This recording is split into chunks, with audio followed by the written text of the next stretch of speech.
8h45, David, notre invité, des sanctions réclamées après les chants homophobes. On les a entendus tout à l'heure, on les a entendus pendant le match PSG-OM. Oui, et c'est la ministre des Sports qui réclame les sanctions. Julien Ponte, vous êtes donc le porte-parole du collectif Rouge Direct. Sanctions parce que ça tombe sous le coup de la loi, ça c'est incontestable, non ? Oui, bien sûr que c'est incontestable. Ce sont des injures en raison de l'orientation sexuelle, mais ça peut aller aussi jusqu'à l'incitation à la haine ou voire l'appel au meurtre. Il y a des chants homophobes, notamment des supporters de l'OM, qui relèvent effectivement d'incitation à la haine et de l'appel au meurtre. Mais qui est responsable ? Ceux qui chantent ça ou plus largement le club aussi ? Pourquoi pas la Ligue ? Qui est responsable ? Oui, il y a différents niveaux de responsabilité. Le club, par exemple, il a l'obligation d'assurer la sécurité et le bien-être des spectateurs pendant le match.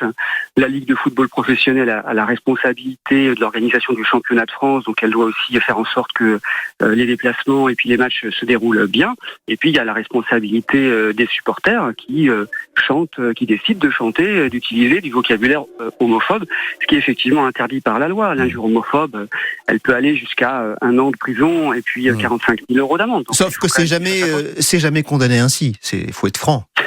Oui, bien sûr que c'est jamais malheureusement condamné ainsi.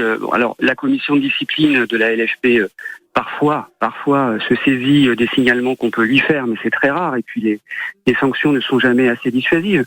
Mais vous voyez, la LFP, la Ligue de foot professionnelle, elle agit par délégation de service public du ministère des Sports. Ça veut dire qu'elle est obligée, au titre de l'article 40, le fameux article 40, elle est obligée de faire un signalement au procureur de tous les faits délictueux dont elle a connaissance. Donc elle est dans l'obligation de signaler les chants homophobes, les injures homophobes. Même quand c'est un joueur du PSG, on en a entendu dimanche, des joueurs du PSG qui reprenaient ces chants. Oui, on l'a vu à la fin du match, effectivement, c'est lamentable, mais ça a échappé à personne. Et de toute façon, ces joueurs seront sanctionnés et puis ils le méritent bien. Ça pose quand même la question de la sensibilisation des joueurs de football dans le championnat de France à l'homophobie, parce que pour reprendre ce genre de chant, et c'est pas la première fois que les joueurs reprennent ces chants, là il y a un problème un peu général, on va dire un profond et général d'homophobie. Julien Ponte, on va pas être hypocrite, on parle du PSG, on peut parler aussi de l'OM parfois quand ils chantent ça, les supporters. Quelques secondes suffiront, on a bien compris. C'est partout, dans tous les stades, Julien Ponte, ça ? Oui, alors effectivement, les chants homophobes, injures homophobes, c'est systématique, c'est banalisé dans tous les stades, étant donné que la Ligue de football ne sanctionne pas, comme on vient de le dire. Alors, ce chant homophobe des supporters de Marseille, il est un peu particulier, parce que là, on va très loin dans l'incitation à la haine et l'appel au meurtre. C'est ce que nous a dit la LICRA, le service juridique de la LICRA, à qui on doit faire les signalements. J'invite tout le monde à faire les signalements auprès de la LICRA sur Internet, sur la plateforme LICRA LFP, où on peut signaler les faits d'homophobie et de racisme.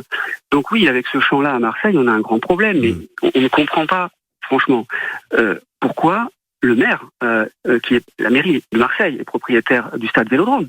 Donc pourquoi est-ce que M. Payan, il n'a jamais une expression publique pour dénoncer l'homophobie au stade Vélodrome.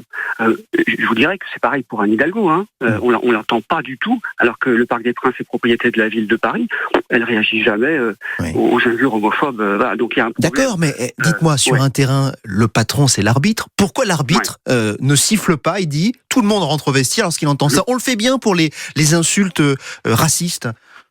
Oui, vous avez raison, ça c'est tout à fait juste. Il y a une petite différence de traitement entre les faits de racisme et les faits d'homophobie, parce que si vous voulez, on va être franc, comme vous le disiez tout à l'heure, quand on est noir, ça se voit. Quand on est homosexuel, c'est pas aussi évident que ça.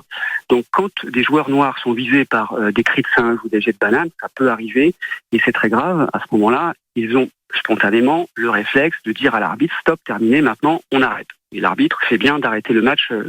Mais imaginez un joueur qui entend comme au Parc des Princes pendant un quart d'heure « PD, enculé », un joueur qui va voir l'arbitre qui dit « Écoutez, là moi j'entends PD, enculé, je suis hétéro ou homo, peu importe, mais moi je supporte pas ça, donc on arrête le match ». Ça n'arrive pas. Mais ce serait possible. Est-ce que théoriquement ce serait possible ? Est-ce que l'arbitre pourrait siffler et faire rentrer tout le monde au vestiaire ? Absolument, c'est ce qui s'est passé à la reprise du championnat de France en 2019. Il y a eu la crise des arrêts de match parce que la FIFA avait diffusé une circulaire, la circulaire 1682, une circulaire dite de tolérance zéro, pour rappeler la procédure des arrêts de match en cas d'actes homophobes. Bon, ça a été terrible hein, parce que comme le travail de prévention n'est pas fait, tous les matchs étaient arrêtés. Et pourtant, cette circulaire, elle est toujours valable. Et la ministre, on en a parlé avec elle, elle le sait très bien. En revanche, on ne peut pas faire porter la responsabilité de l'arrêt de match au seul arbitre. Si vous voulez, on sait qu'il y a des matchs sensibles.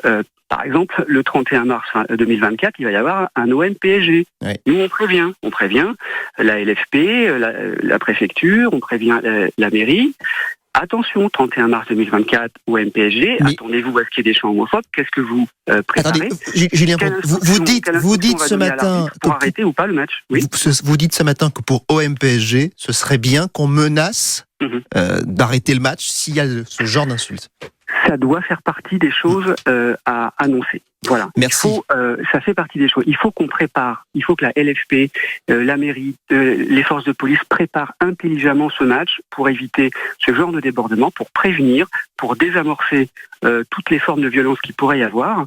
Et si des supporters ne veulent pas l'entendre, à ce moment-là, eh bien, ils prendront leurs responsabilités et ils sauront en toute connaissance de cause qu'ils risquent des sanctions. Très bien, merci Julien Ponte. Vous êtes le porte-parole du collectif Rouge Direct et je note l'appel que vous avez lancé au maire de Marseille de s'exprimer là-dessus. Merci à vous et vous partagez cette interview sur l'appli ici par France Bleu.